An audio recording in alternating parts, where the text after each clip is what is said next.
Okay, so thank you for coming to meet with me today. I've been looking over your professional development survey that you filled out for me, and I see that you're comfortable teaching most areas of literacy. One area that I see you marked was phonics and decoding as an area you might want some extra instruction on. Is that accurate? Yeah, that's true. Coming from only teaching upper elementary, I feel like I have students that could use some help with, decoding issues. Okay. So what I hear you saying is that you have a base in teaching upper elementary only. So, but this year you have some more struggling readers. So you're kind of wanting some more instruction on teaching phonics and decoding for those students. Yeah, that's true. Since this school's purchased Lexia, I feel like I can help them a little bit, but I still would like to focus more on spelling with my students. Okay, so what you're saying now is that phonics is an area you might not need as much help with because of the word work provided through Lexia. Is that true? Yeah, that's true. Yeah, definitely. Okay, so instead of focusing on phonics and decoding, you want to focus more on the encoding part, the spelling now. Yes, and I'm wanting to really focus on, using the curriculum helps, but I'd like to focus and help all of my students, not just, a certain group of my students. Okay, so you said you're using curriculum to teach spelling right now. Yes, So you're giving a list of 20 words to all your spellers. yes, I am, yeah. Is it the same list for everyone in the classroom? Yes. Okay. So, what are your particular needs with the spelling? Well, I'm feeling like with some of my struggling readers, it's maybe slowing them down, and they're finding it really difficult. As far as my advanced students, I feel like it's slowing them down, and they're it's not meeting their needs. What do you mean it's not meeting your higher kids' needs? I feel like they maybe become bored, or a little harder to focus on some of that work there. Okay, so it's not challenging them enough. Exactly, that's what I meant to say. Yes. Okay, so what I hear you saying is with the struggling readers, it's a little too hard, maybe a little laborious, some of those words, and then your higher students, it's a little too easy for them. Yes, exactly. Okay, so are you looking to change your spelling instruction for the whole classroom or just for those particular students, the highs and the lows? I'd like to focus on, the needs of all of my students. I mean, so really the whole class in general. Okay, so what I hear you saying is that now spelling's more your focus because you felt phonics is kind of getting taken care of with Lexia, and you want to change that instruction because you feel it's not challenging your higher kids, and it's too hard for some of your struggling readers.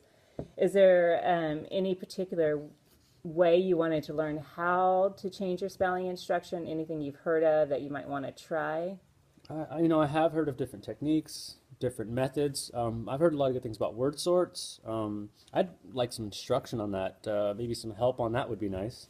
Okay, so word sorts is a way you would like to possibly go in the direction for teaching your spelling. Yes, that's true. Yes, Okay.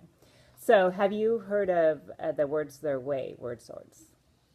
I've heard about it a little bit, but from what I've heard, it seems like it could be a good way to teach, the spelling techniques there. Okay. So like I said, words their way is a type of word sort, and I like it because it's already pretty much set up for you.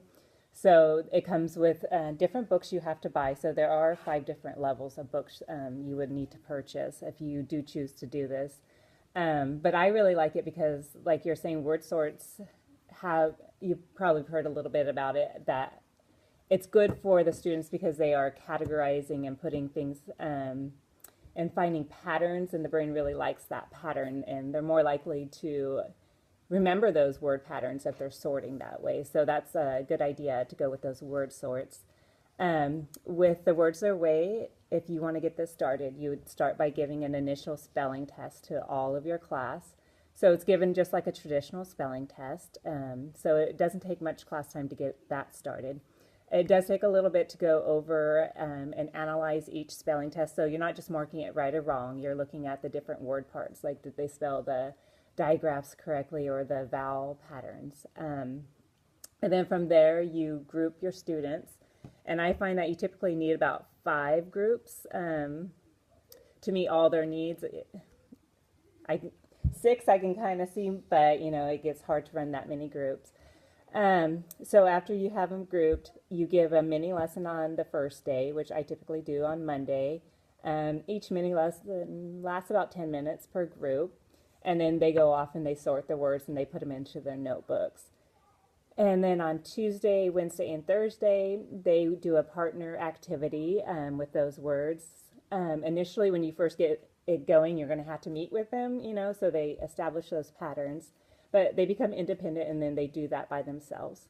And then on Friday, you're going to have to meet with each group and give a spelling test. But you usually just pick 10 words. You're not giving all the words on the test on Friday. One thing I do to make this possible is that I run 3 groups, and my aide, she runs 2 groups. So that's a possibility because I know you have an aide in your class at that time as well. So that might be something you want to do. So does this sound like a system that you would be interested in using or learning about? Yes, definitely. I mean, it sounds very interesting, and with some instruction, I'd really like to give it a try. Okay, so next time we meet, we can get it going. I can show you the resources. We can look over that initial spelling test and then get that spelling test given to your students, and then we can meet and we'll analyze their results together, and I'll help you learn how to use that survey because it is a little different. And then we'll get your students grouped, and from there you could possibly come watch me teach a group, or I can model your first group for you in your classroom. So does this sound like something you want to get going? Yes, definitely. Thank you. Yes. Okay, so sounds good. So we'll meet next time and start going over some of these materials. Okay. All right, thank you so much. Thank you.